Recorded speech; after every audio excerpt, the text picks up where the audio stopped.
देवाय ॐ नमो भगवते वासुदेवाय ॐ नमो भगवते वासुदेवाय। इस्कॉन फाउंडर आचार्य हिज डिवाइन ग्रेस अभय चरणारविंद भक्तिवेदांत स्वामी शिला प्रभुपाद द्वारा अनुवाद एवं तात्पर्य।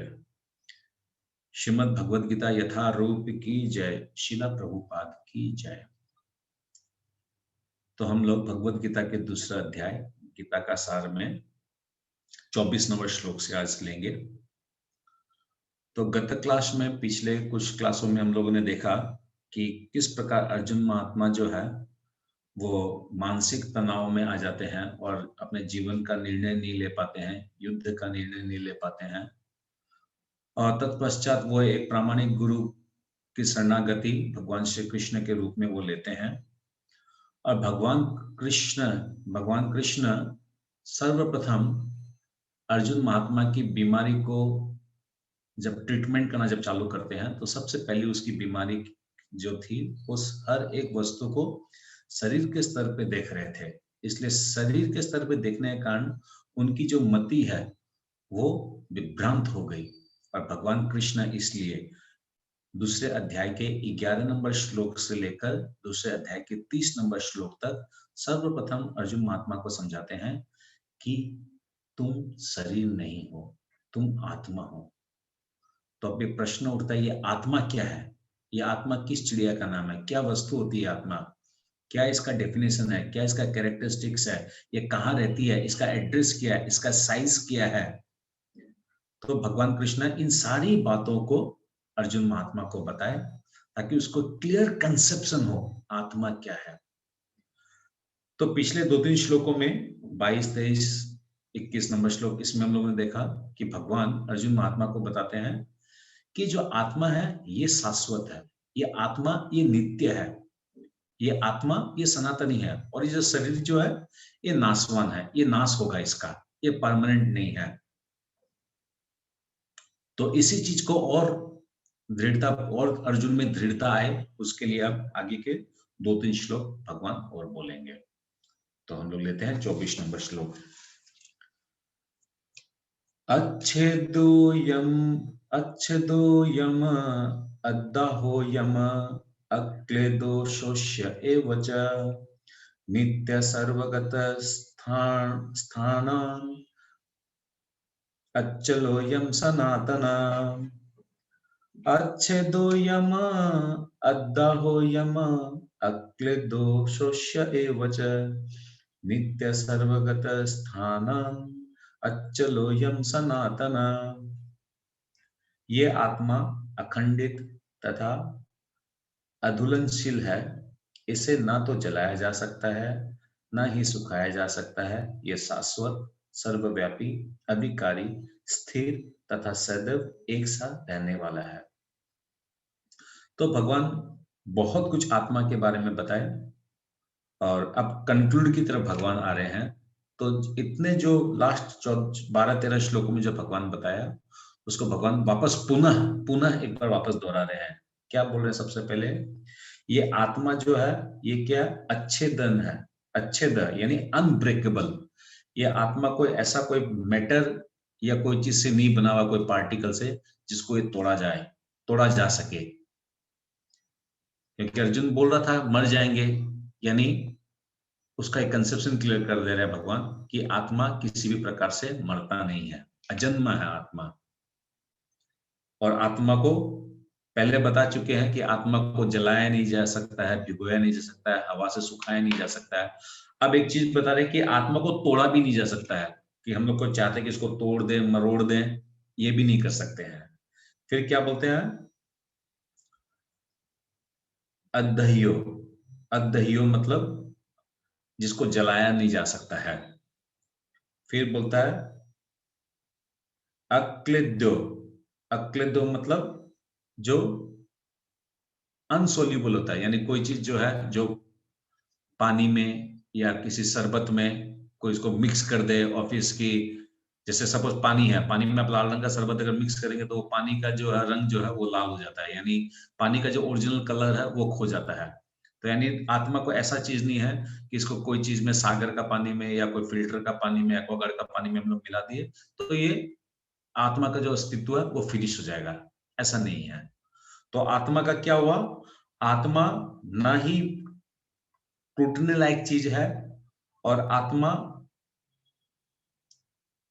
को ये अग्नि नहीं जला सकता है और आत्मा को पानी के अंदर में इसको सॉल्यूबल नहीं किया जा सकता है, मिक्स नहीं किया जा सकता पानी के साथ में। फिर नीचे का लाइन में क्या बोलता है? नित्य, नित्य इटर्नल हम लोग जानते हैं। सर्वगता एवरीवेयर, सर्वगता एवरीवेयर मतलब आत्मा को क्या बोला गया है कि एक आत्मा सब जगह है। नहीं, ऐसे नहीं बोला है। एक आत्मा सब जगह ऐसे नहीं बोला गया है। सब जगह आत्मा है ऐसा बोला गया है।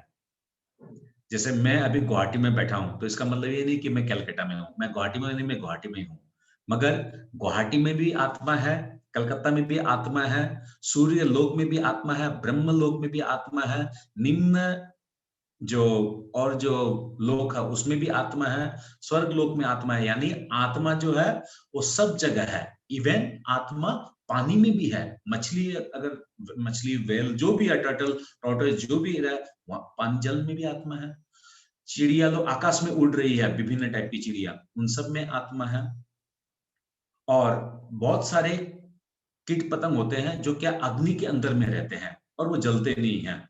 कुछ ऐसे उनकी स्पेशलिटी उन लोग की रहती है, उनमें भी आत्मा है। यानी अग्नि में भी आत्मा है, पानी में भी आत्मा है, आकाश में भी आत्मा है, हवा में भी आत्मा है, 14.5 के 14 भुवन में आत्मा है, इवन सूर्य लोक में भी आत्मा है। क्योंकि आपका 4th चैप्टर में आप लोग को मालूम चलेगा कि भगवान बोलते हैं कि मैं सबसे पहले जो ये भगवत गीता जो है वो सूर्यदेव विवासवान को सुनाया था।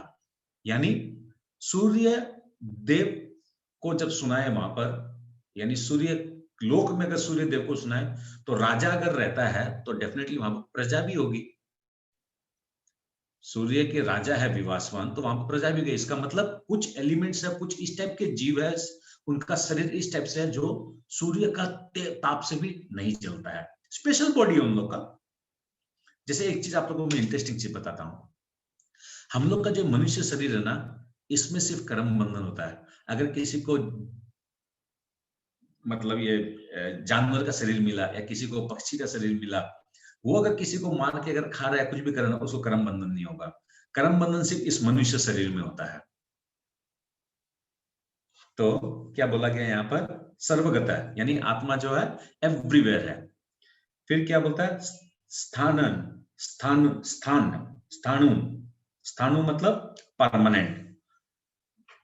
फिर है अचलोयम, अचलो, अचल का मतलब क्या दिया गया है?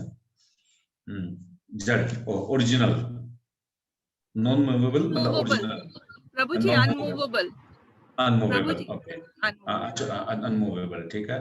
और फिर सनातन, सनातन मतलब वो इटर्नली हो गया, कोई प्रॉब्लम नहीं है। तो ये आत्मा अखंडित तथा अधुलनशील है। इसे ना तो जलाया जा सकता है ना ही सुखाया जा सकता है। ये शाश्वत, सर्वव्यापी, अविकारी, स्थिर तथा सदैव एक साथ रहने वाला है। ठीक है, तात्पर्य को कौन पढ़ेगा? जो पहले कभी नहीं पढ़ा वो पढ़िए तात्पर्य, जिसका सिंधी भगवत गीता है।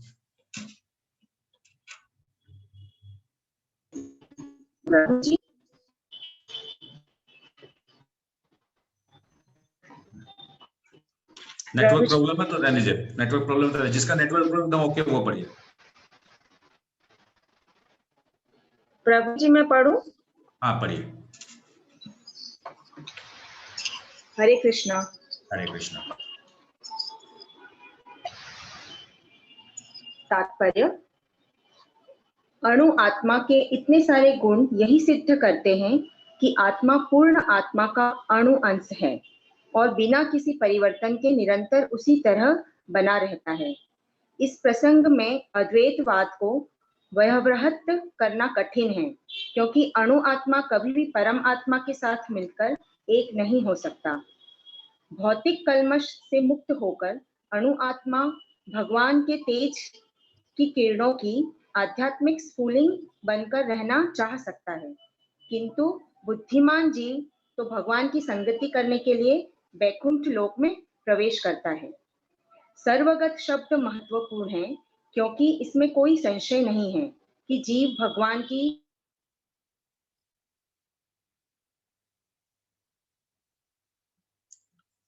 क्योंकि जीव भगवान की समग्र सृष्टि में फैले हुए हैं। वे जल, थल, वायु, पृथ्वी के भीतर तथा अग्नि के भीतर भी रहते हैं।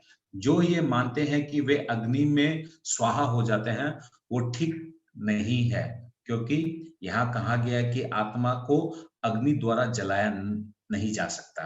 अतः इसमें संदेह नहीं कि सूर्यलोक में भी उपयुक्त प्राणी निवास करते हैं।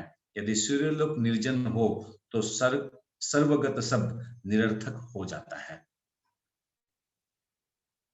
ठीक है, क्लियर हुआ? ओके, नेक्स्ट श्लोक, 25 नंबर श्लोक।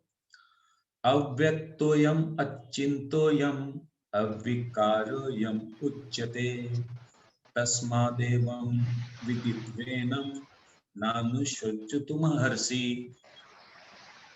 ये आत्मा अव्यक्त, अकल्पनीय तथा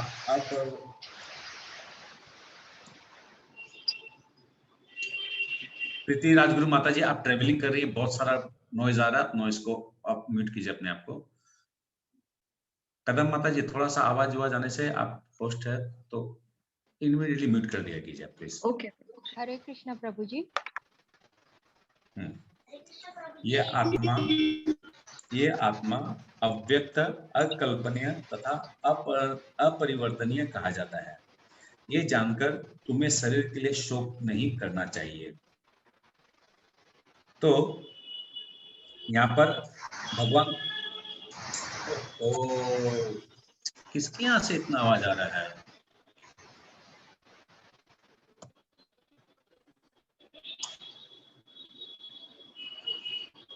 हरी बोल, किसका स्पीकर ऑन है? मेरे को तो समझ में नहीं आ रहा है। कौन इतना? मेरे यहाँ से आ रही है ये आवाज? हाँ प्रभु जी, शायद वहीं से दिख रहा है, बाकी सब तो म्यूट दिख रहे हैं। तो मैं अकेला बैठा हूँ इस रूम के अंदर में। पता नहीं। ठीक है, जो भगवान की मर्जी है। ठीक है, तो ये आत्मा अव्यक्त, अकल्पनीय तथा अपरिवर्तनीय कहा जाता है। तो सबसे पहला लाइन में क्या परेशानी का विषय है ना यहाँ पर। मैं तो क्लास से आउट कर दूंगा इस टाइप से परेशान करेंगे तो आप लोग। क्या बोलता है? ये आत्मा अव्यक्त, अकल्पनीय तथा अपरिवर्तनीय कहा जाता है। यानी अव्यक्त माने इनविजिबल। क्या चीज से इनविजिबल? हम लोग अपने आंख से इस नेकेड आइज से अगर देखने का चेष्टा करेंगे तो आत्मा को हम लोग देख नहीं पाएंगे। अर्थात कहने का मतलब क्या है कि आत्मा को देखने के लिए दिव्य चक्षु चाहिएगा, आत्मा को देखने के लिए ज्ञान चक्षु चाहिएगा। आत्मा को ऐसे नहीं है कि टेलीस्कोप या कोई माइक्रोस्कोप लाके हम लोग उसको कहीं फिटिंग कर दिया, उसको फिर लगा के देखने चाह रहे हैं, ऐसे नहीं दिखेगा। तो आत्मा दिखेगा कैसे? आत्मा दिखेगा भक्तों के संग में, शिला प्रभुपाद की कृपा से, भगवद गीता के द्वारा। उसको आंखों से हम लोग नहीं देख सकेंगे या टेलीस्कोप माइक्रोस्कोप से नहीं देख सकेंगे। फिर क्या बोलता है? अचिंत्य। आत्मा क्या? अचिंत्य है। अचिंत्य यानी कल्पना के बाहर है। तो फिर प्रश्न आता है कि अगर कल्पना के बाहर है तो मैं कैसे मान लूं कल आत्मा होता कि नहीं होता है कि नहीं? अगर आत्मा अगर कल्पना के बाहर ही है का अगर सब्जेक्ट है तो हम कैसे भरोसा करेंगे? नहीं समझे आप लोग? अगर मैं कुछ बोल रहा हूं आप लोगों को, तो क्या इसका प्रमाण है? मैं जो बोल रहा हूं वो सही है कि गलत? उसका क्या प्रमाण है? जब आत्मा कल्पना के बाहर है, अगर मेरे सोच के ही बाहर का कोई सब्जेक्ट है तो उसके बारे में मैं कैसे बोलूंगा आप लोग को? तो भगवान क्या बोल रहे हैं यहाँ पर? आत्मा सब्जेक्ट जो है ये कल्पना के बाहर है, मगर जो व्यक्ति इसको श्रुति शास्त्र यानी परंपरागत अगर किसी से सुन के अगर आया है, जो परंपरा भगवान से स्टार्ट हुई है, जो गुरु और शिष्य की जो परंपरा है, इस परंपरा से श्रुति पूर्वक, श्रवण पूर्वक, कानों से सुनते हुए जो ये परंपरा से जो आया है, वो ही बता सकेगा कि ये आत्मा क्या है, ये मैटर क्या है। मतलब भगवान यहां क्या बोल रहे हैं, अव्यक्त आत्मा इनविजिबल है, मगर विजिबिलिटी पॉसिबल है अगर तुम भगवत गीता को पढ़ोगे।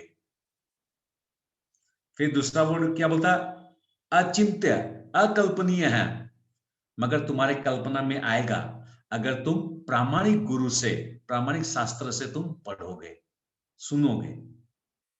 फिर तीसरा क्या बोलता है, अविकार्यो, यानी ये आत्मा ऐसा नहीं है कि इसको मन में आया, कोई चेंज कर दिया, कोई इसको कुछ बताता था, कोई बताता है कि इसको शरीर के साथ जब शरीर छोड़ते हैं तभी आत्मा भी फिनिश हो जाता है। ऐसा चेंजिंग नहीं होता आत्मा में। तो क्या होता आत्मा में, आत्मा नेक्स्ट लाइन में बोला है कि तुम ऐसा मत सोचो, ये आत्मा शाश्वत है, नित्य है, सनातनी है। तो यहां पर 3 वर्ड्स को प्रभुपाद भगवान बताते हैं। पहला है अव्यक्त, अचिंत्य और अविकार्य। इन 3 वर्ड को यहां पर समझाया गया है। ये आत्मा अव्यक्त, अकल्पनीय तथा अपरिवर्तनीय कहा जाता है। ये जानकर तुम्हें शरीर के लिए शोक नहीं करना चाहिए। तो क्या बोलना चाह रहे हैं भगवान अर्जुन महात्मा को,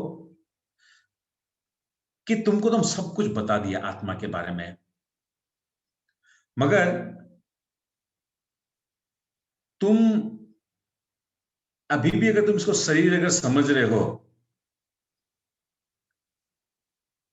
तो भी तुमको शोक करने का कोई कारण नहीं है।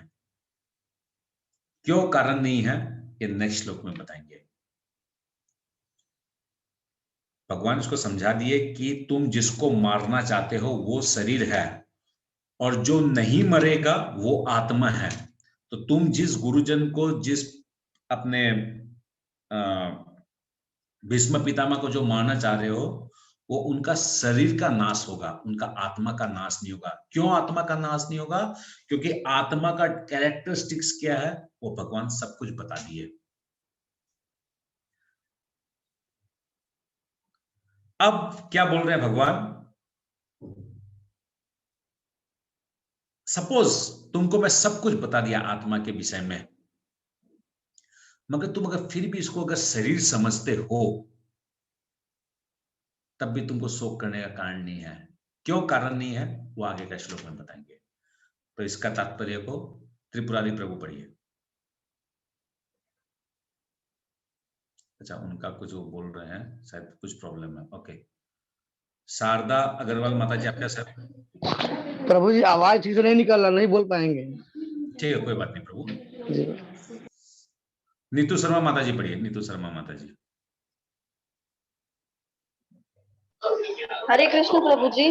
और मेरे पास इंग्लिश वर्जन है मेरे पास। Okay okay okay okay okay, तो हम लोग का शिखा अगर गुप्ता माता जी आप पढ़िए। अगर आप स्क्रीन शेयर करेंगे तो मैं पढ़ पाऊंगी। ठीक है, शिखा गुप्ता माता जी पढ़िए। हरे कृष्ण प्रभु जी। जैसा कि पहले कहा जा चुका है, आत्मा इतना सूक्ष्म है कि इसे सर्वाधिक शक्तिशाली सूक्ष्मदर्शी यंत्र से भी नहीं देखा जा सकता। अतः यह अदृश्य है। जहां तक आत्मा के अस्तित्व का संबंध है, श्रुति के प्रमाण के अतिरिक्त अन्य किसी प्रयोग द्वारा इसके अस्तित्व को सिद्ध नहीं किया जा सकता।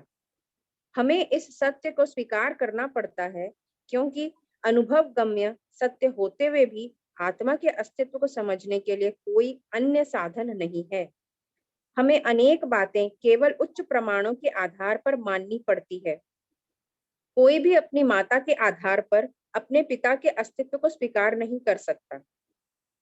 पिता के स्वरूप को जानने का साधन या एकमात्र प्रमाण माता है। इसी प्रकार वेदाध्ययन के अतिरिक्त आत्मा को समझने का अन्य उपाय नहीं है। दूसरे शब्दों में आत्मा मानवीय व्यवहारिक ज्ञान द्वारा अकल्पनीय है। आत्मा चेतना है और चेतन है। वेदों के इस कथन को हमें स्वीकार करना होगा। आत्मा में शरीर जैसे परिवर्तन नहीं होते। मूलतः अविकारी रहते हुए आत्मा अनंत परमात्मा की तुलना में अणु रूप है। परमात्मा अनंत है और अणु आत्मा अति सूक्ष्म है। अतः अति सूक्ष्म आत्मा अविकारी होने के कारण अनंत आत्मा भगवान के तुल्य नहीं हो सकता। यही भाव वेदों में भिन्न भिन्न प्रकार से आत्मा के स्थायित्व की पुष्टि करने के लिए दोहराया गया है। किसी बात का दोहराना इस तथ्य को बिना किसी त्रुटि के समझने के लिए आवश्यक है। यहाँ पर एक एग्जाम्पल दिए हैं प्रभुपाद क्या बोल रहे हैं कि एक बच्चा अपने माँ को अगर जाके पूछे कि माँ मेरा पिताजी कौन है, तो दो ऑप्शन है। एक तो वो माँ बोले कि तुम डीएनए टेस्ट करो, जिसके साथ मैच कर गया वो तुम्हारा बाप है। तो उसको, इस पृथ्वी की जनसंख्या है 700 करोड़, तो उसमें पुरुष करीब करीब 300 साढ़े 300 करोड़ होंगे शायद। तो उसको 300 साढ़े 300 किट खरीदना पड़ेगा पहले ये जानने के लिए कि उसका बाप कौन है। और दूसरा रास्ता क्या है, उसकी माँ जो उसको बोल रही है कि तुम्हारा बाप अमुक है, उस पर वो विश्वास करे, क्योंकि माँ बोल रही है, माँ जानेगी कि संतान का बाप कौन है।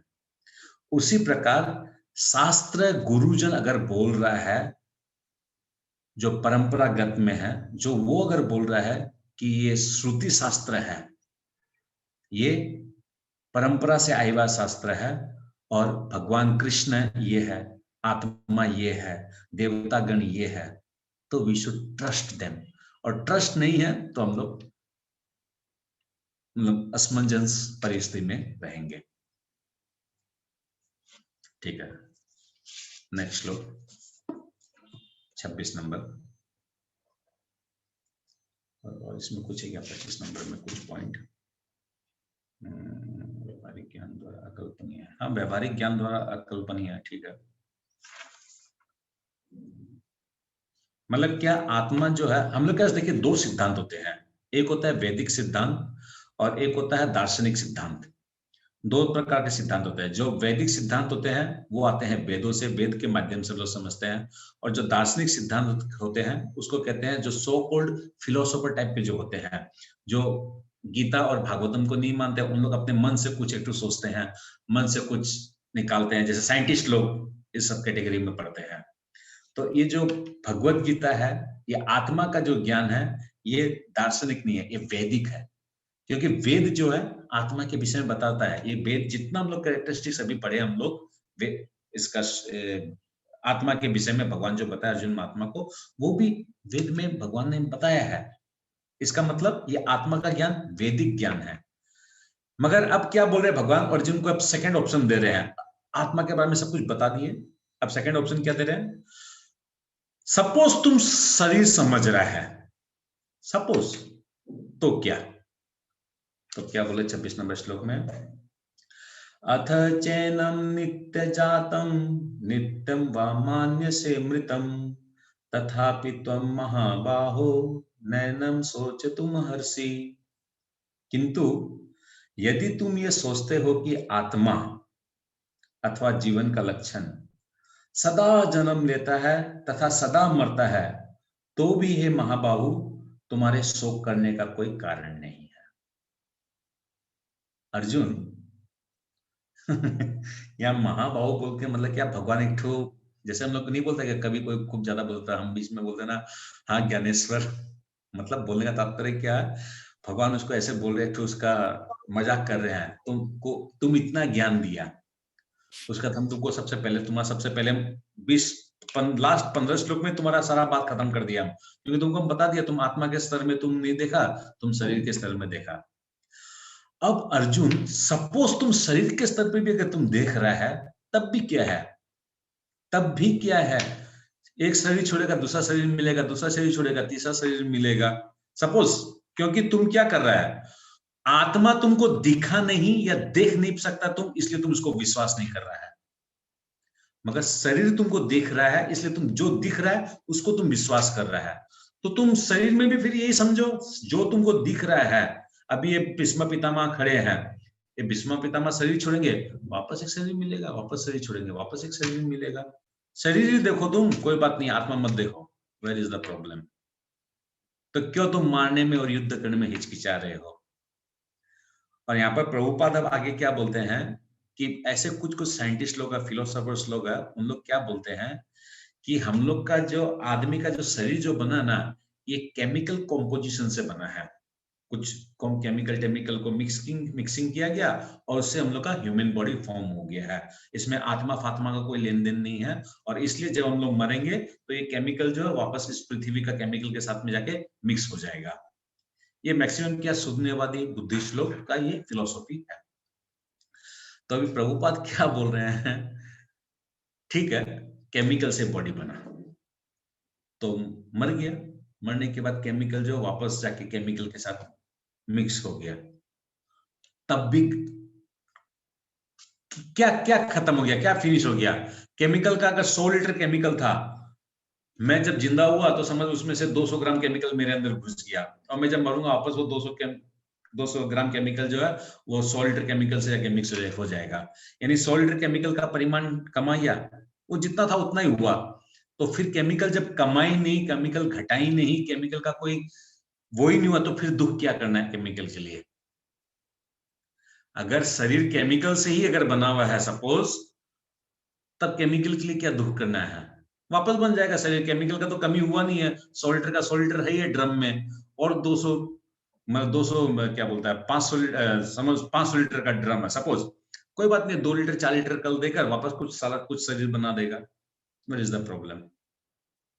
तो कहने का तात्पर्य क्या है, भगवान अर्जुन महात्मा को बोलते हैं कि तुम वैदिक शास्त्र के माध्यम से समझने की कोशिश करो, तुम दार्शनिक शास्त्र के हिसाब से समझने की कोशिश मत करो। ये शरीर जो है ये पंच तत्व से बना हुआ है, तो don't worry about the body. Okay, इसका तात्पर्य को पढ़िए तो राधिका माता जी। मैं पढ़ूं प्रभु जी? हाँ, हरे पढ़िए कृष्णा पढ़िए पढ़िए। वो कोई माता जी सदा पढ़ना चाह रही थी। हाँ, बोलिए माता जी बोलिए। किंतु यदि तुम यही सोचते हो कि आत्मा अथवा जीवन का लक्षण सदा जन्म लेता है तथा सदा मरता है, तो भी हे महाबाहु, तुम्हारे शोक करने का कोई कारण नहीं है। तात्पर्य: सदा से दार्शनिकों का एक ऐसा वर्ग चला आ रहा है जो बौद्धों के ही समान यह नहीं मानता कि शरीर के परे भी आत्मा का स्वतंत्र अस्तित्व है। ऐसा प्रतीत होता है कि जब भगवान कृष्ण ने भगवत गीता का उपदेश दिया तो ऐसे दार्शनिक विद्यमान थे और लोकायतिक तथा वैभाषिक नाम से जाने जाते थे। ऐसे दार्शनिकों का मत है कि जीवन के लक्षण भौतिक संयोग की एक परिपक्वता में ही घटित होते हैं। आधुनिक भौतिक विज्ञानी तथा भौतिकवादी दार्शनिक भी ऐसा ही सोचते हैं। उनके अनुसार शरीर भौतिक तत्वों का संयोग है और एक अवस्था ऐसी आती है जब भौतिक तथा रासायनिक तत्वों के संयोग से जीवन के लक्षण विकसित हो उठते हैं। नृतत्व विज्ञान इसी दर्शन पर आधारित है। संप्रति अनेक छन्न धर्म जिसका अमेरिका में प्रचार हो रहा है इसी दर्शन का पालन करते हैं और साथ ही शून्यवादी अभक्त बौद्धों का अनुसरण करते हैं। यदि अर्जुन को आत्मा के अस्तित्व में विश्वास नहीं था, जैसा कि वैभाषिक दर्शन में होता है, तो भी उसके शोक का कोई कारण न था। कोई भी मानव थोड़े से रसायनों की क्षति के लिए शोक नहीं करता तथा अपना कर्तव्य पालन नहीं त्याग देता है। दूसरी ओर आधुनिक विज्ञान तथा वैज्ञानिक युद्ध में शत्रु पर विजय प्राप्त करने के लिए न जाने कितने टन रसायन फूक देते हैं। वैशाभिक दर्शन के अनुसार आत्मा शरीर के क्षय होते ही लुप्त हो जाती है। अतः प्रत्येक दशा में चाहे अर्जुन इस वैदिक मान्यता को स्वीकार करता कि अणु आत्मा का अस्तित्व है या कि वह आत्मा के अस्तित्व को स्वीकार नहीं करता, उसके लिए शोक करने का कोई कारण न था।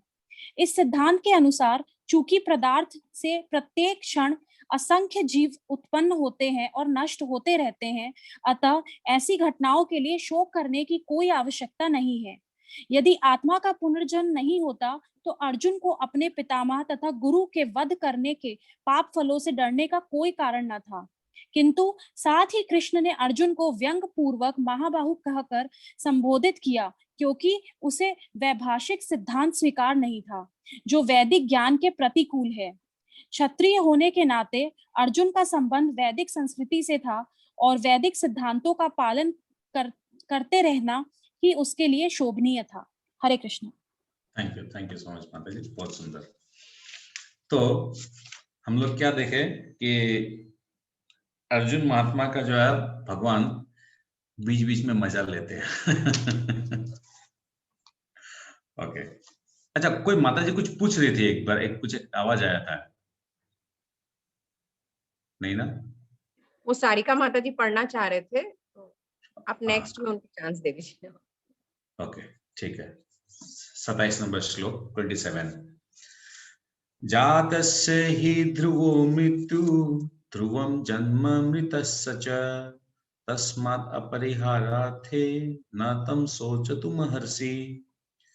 जिसने जन्म लिया है उसकी मृत्यु निश्चित है और मृत्यु के पश्चात पुनर्जन्म भी निश्चित है, अतः अपने अपरिहार्य कर्तव्य पालन में तुम्हें शोक नहीं करना चाहिए।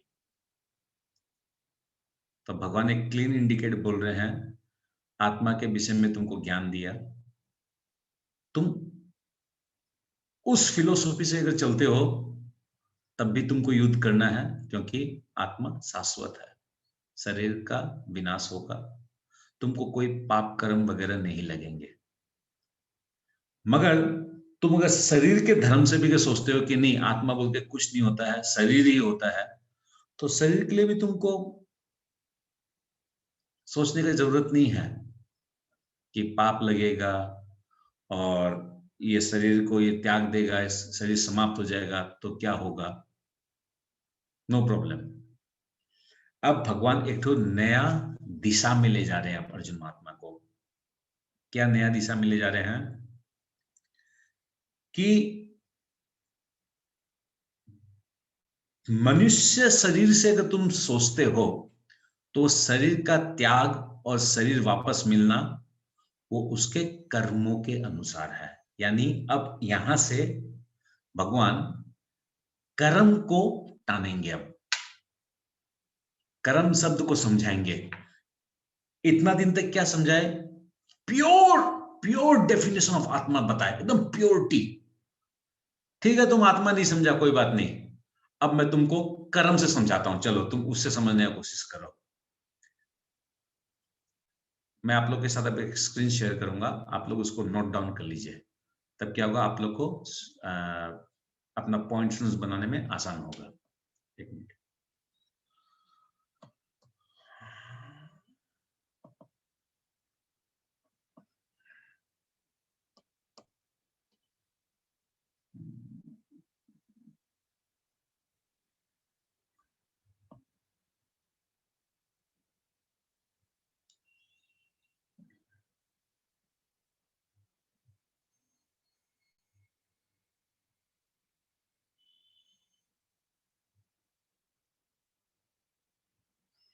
आप लोग देखिए, आप लोग को स्क्रीन दिख रहा है जिसमें फ्लो ऑफ श्लोकास बोल के लिखा हुआ है?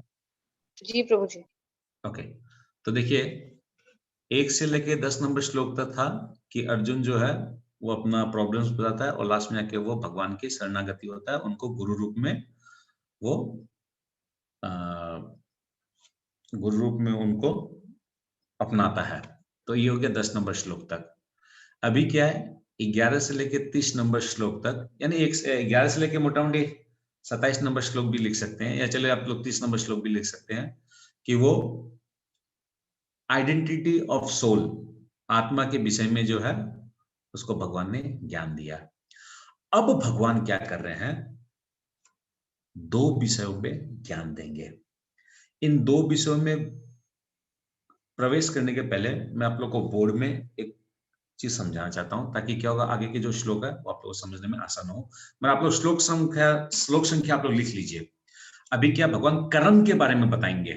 तो कर्म का क्या है, 27-28 नंबर से स्टार्ट हो गया, बट स्टिल एक मिनट गया 28 नंबर से जो प्रारंभ से मध्य में व्यक्त होते और विनिष्ट होने पर पुनः व्यक्त होता है, अतः शोक करने का कोई आवश्यकता नहीं है।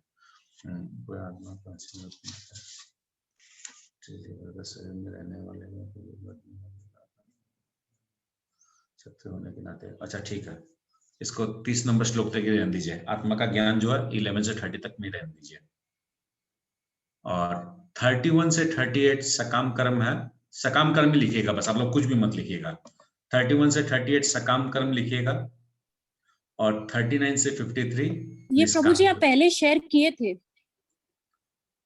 हाँ, ये आप पहले दे चुके हैं प्रभु जी। नहीं, आप लोग में से कौन आता है, कौन जाता है, कौन उस दिन का क्लास किया, कौन आज से क्लास नहीं किया, मैं तो आज के रिलेटेड में बोलूंगा ना उसको। तो 39 से 53 निष्काम कर्म, बस ये दो चीज लिखिएगा, सकाम कर्म और निष्काम कर्म। तो ठीक है, 27 नंबर श्लोक हिंदी भगवत गीता किसी के पास है क्या? हरे कृष्ण प्रभु जी। हाँ पढ़िए। मनुष्य को अपने कर्मों के अनुसार जन्म ग्रहण करना होता है और एक कर्म अवधि समाप्त होने पर उसे मरना होता है, जिससे वह दूसरा जन्म ले सके। इस प्रकार मुक्ति प्राप्त किए बिना ही जन्म मृत्यु का ये चक्र चलता रहता है। जन्म मरण के इस चक्र से वृथा हत्या, वध तथा युद्ध का समर्थन नहीं होता, किंतु मानव समाज में शांति तथा व्यवस्था बनाए रखने के लिए हिंसा तथा युद्ध अपरिहार्य है। कुरुक्षेत्र का युद्ध भगवान की इच्छा होने के कारण अपरिहार्य था और सत्य के लिए युद्ध करना क्षत्रिय का धर्म है। अतः अपने कर्तव्य का पालन करते हुए स्वजनों की मृत्यु से भयभीत या शोकाकुल क्यों था? वह विधि कानून को भंग नहीं करना चाहता था, क्योंकि ऐसा करने पर उसे उन पाप कर्मों के फल भोगने पड़ेंगे जिनसे वह अत्यंत भयभीत था। अपने कर्तव्य का पालन करते हुए वह स्वजनों की मृत्यु को रोक नहीं सकता था, और यदि वह अनुचित कर्तव्य पथ का चुनाव करे तो उसे नीचे गिरना होगा। हरे कृष्णा। हरे कृष्णा। तो भगवान बोल रहे हैं यहाँ पर कि शरीर के स्तर पे अर्जुन, तुम जो शोक कर रहे हो, जो भयभीत हो रहे हो, वो क्षत्रिय का धर्म नहीं है। क्षत्रिय का धर्म है युद्ध करना, अपने राजा की और प्रजा की दोनों की रक्षा करना, और इसके लिए तुमको अगर मारना भी पड़े, तुम आत्मा के ज्ञान के दृष्टि से हो चाहे शरीर के दृष्टि से हो, तुमको अगर मारना पड़े तब भी तुमको वो धर्म निभाना चाहिए।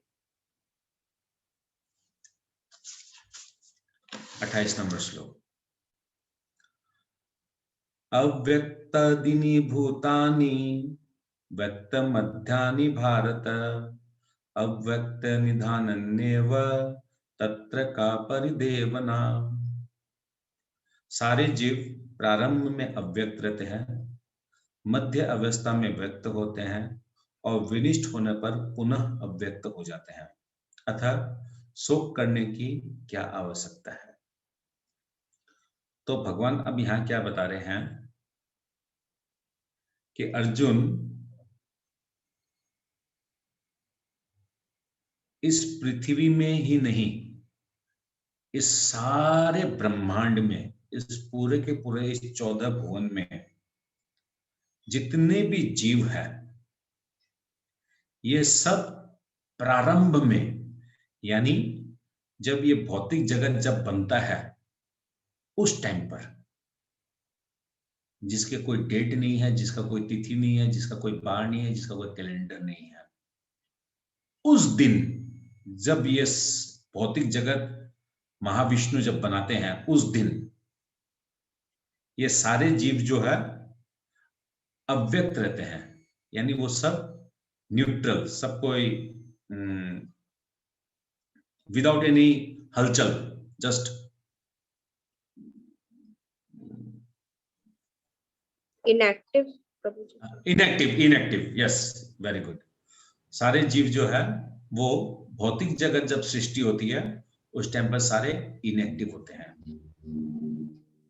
वो रहते हैं। इसका मतलब क्या हुआ कि वो रहते हैं मगर इनएक्टिव रहते हैं। मगर जब ये ब्रह्मांड सृजन हो जाता है, ब्रह्मा जी अपनी स्थिति को संभाल लेते हैं, तब भगवान क्या करते हैं, इन सारे जीव आत्मा को महत तत्व में डालते हैं। और महत तत्व में डालने के साथ साथ क्या होता है, जो 3 गुण है इस प्रकृति के, इन तीनों गुणों के कारण जीव आत्मा जो है वो इमीडिएटली अपने अपने लास्ट जन्म में जो उनकी स्थिति थी, मनोकामना थी, उस हिसाब से उन लोग इमीडिएटली व्यक्त हो जाते हैं, यानी उन लोग एक्टिव हो जाते हैं, उन लोग को बॉडी मिलता है, उन लोग को 84 लाख जो शरीर है विभिन्न टाइप का, उस टाइप का उन लोग को शरीर मिल जाता है। और भगवान जब वापस इस ब्रह्मांड को समाप्त करना चाहते हैं, विसर्जन करना चाहते हैं, ध्वंस करना चाहते हैं, तो सारे जीव आत्मा वापस क्या होते हैं, भगवान श्री महाविष्णु में समा जाते हैं, यानी वापस वो अव्यक्त की परिस्थिति में चले जाते हैं। यानी ओरिजिनली उन लोग अव्यक्त रहते हैं, फिर वो व्यक्त होते हैं, फिर वापस फिनिश होने पर वो अव्यक्त हो जाते हैं। इसका मतलब जब ये सृष्टि जब बनी, जब ये ब्रह्मांड बनी, उस टाइम पर वो थे। जब ये ब्रह्मांड चल रहा था तब वो हैं, और ये ब्रह्मांड जब समाप्त हो जाएगा तब भी वो रहेंगे। तो इसका मतलब इनमें से कौन सा स्थिति में जो 50,000 करोड़ आत्माएं थी ओरिजिनल में, वो लास्ट तक ट्रेवलिंग करते करते करते करते यहां पर कितना आत्मा पहुंचा, 5,000 पहुंचा कि 25,000 पहुंचा? पूरा सारा 50,000। सारा 50,000 पूरा का पूरा आत्मा जितना भी था वो सारा का सारा वो एंड मोमेंट तक पहुंचा है। हाँ, इस जगह पे जब थे, जब वो व्यक्त अवस्था में थे, तो वो ट्रेवलिंग कर रहे थे निरंतर, एक के बाद एक शरीर, एक के बाद एक शरीर, एक के बाद एक शरीर, एक के बाद एक शरीर, उन लोग निरंतर उन लोग ट्रेवलिंग कर रहे थे। और जितना बार उन लोग को शरीर परिवर्तन हो रहा था, हर बार उन लोग के शरीर में, एक शरीर से दूसरा शरीर जाते वक्त परमात्मा उनके साथ बार बार वो भी ट्रेवल कर रहे हैं, वो भी हर बार उस आत्मा के साथ साथ जा रहे हैं। तो बोलने का तात्पर्य क्या है, ना तो इस आत्मा का बिगिनिंग है, ना इस आत्मा का एंडलेस है। और ये आत्मा कभी भी क्वांटिटी में कम नहीं हुआ कि ओरिजिनल कुछ था, फिर एंडिंग में पहुंचते पहुंचते उसका क्वांटिटी कम हो गया या क्वांटिटी बढ़ गया। तो अर्जुन महात्मा क्या है, इस भौतिक शरीर से, इस जीवन में वो अपने गुरुजन को और अपने पितामह को देख रहे हैं, मगर वो ये नहीं समझ रहा है कि वो सिर्फ अभी एक यात्री की तरह, वो एक ट्रेवलिंग यात्री की तरह है। इमीडिएटली उसको दूसरा ट्रेवलिंग करना है, उसके बाद वापस उसको ट्रेवलिंग करना है, फिर उसको दूसरा और ट्रेवलिंग करना है, और हर बार ट्रेवलिंग में उसके पास जो को पैसेंजर्स है वो चेंज होते जाएंगे। जैसे हम लोग भी ट्रेन में जर्नी करते हैं, यहाँ से दिल्ली जाते हैं, कहीं जाते हैं, तो जो अपने आसपास जो बैठे हैं उनसे हम लोग बहुत सारी बातें होते करते हैं, मगर जब हम लोग स्टेशन आता है, जब डेस्टिनेशन जब आता है, हम लोग सबको उतर के जहां हम लोग को मेन जगह जहां जाना है उसके लिए गाड़ी पकड़ना है, ट्रेन पकड़ना, जो भी पकड़ना, हम लोग उसके लिए फटाफट भागते हैं। ऐसा थोड़ी ना है कि जो ट्रेन में छूट गए उनको अब रोते हैं उनके लिए बैठकर थोड़ा देर स्टेशन पर, अरे आप तो अब छूट जाएंगे, ऐसे कैसे चलेगा, आप मेरे साथ आप भी चलो। ऐसा करते हैं हम लोग? ऐसा नहीं करते हैं। वो सेम परिस्थिति अर्जुन महात्मा की यहाँ हो रही है। तो ठीक है, इसको कौन पढ़ेगा? कोई जन पढ़िए। प्रभु जी एक छोटा सा क्वेश्चन है प्रभु जी। पहले इसको पढ़ लेते हैं, इसको पढ़ लेते हैं, पहले इसको पढ़। ठीक है प्रभु जी। हरे कृष्ण प्रभु जी, मैं पढ़ूं? हाँ प्लीज पढ़िए माता जी। अर्थ, सारे जीव प्रारंभ में अव्यक्त रहते हैं, मध्य अवस्था में व्यक्त होते हैं और विनष्ट होने पर पुनः अव्यक्त हो जाते हैं। अतः शोक करने का क्या आवश्यकता है? तात्पर्य यह स्वीकार करते हुए कि 2 प्रकार के दार्शनिक हैं, एक तो वे जो आत्मा के अस्तित्व को मानते हैं और दूसरे वे जो आत्मा के अस्तित्व को नहीं मानते। कहा जा सकता है कि किसी भी दशा में शोक करने का कोई कारण नहीं है। आत्मा के अस्तित्व को न मानने वाले को वेदांतवादी नास्तिक कहते हैं। यदि हम तर्क के लिए इस नास्तिकतावादी सिद्धांत को मान भी ले तो भी शोक करने का कोई कारण नहीं है। आत्मा के पृथक अस्तित्व से भिन्न सारे भौतिक तत्व सृष्टि के पूर्व अदृश्य रहते हैं। इस अदृश्य रहने की सूक्ष्म अवस्था से ही दृश्य अवस्था आती है। जिस प्रकार आकाश में वायु उत्पन्न होती है, वायु से अग्नि, अग्नि से जल और जल से पृथ्वी उत्पन्न होती है, पृथ्वी से अनेक प्रकार के पदार्थ प्रकट होते हैं। यथा एक विशाल गगनचुंबी महल पृथ्वी से ही प्रकट है। जब इसे ध्वस्त कर दिया जाता है तो वह अदृश्य हो जाता है और अंततः परमाणु रूप में बना रहता है। शक्ति संरक्षण का नियम बना रहता है, किंतु कालक्रम से वस्तुएं प्रकट और अप्रकट होती रहती हैं। अंतर इतना ही है।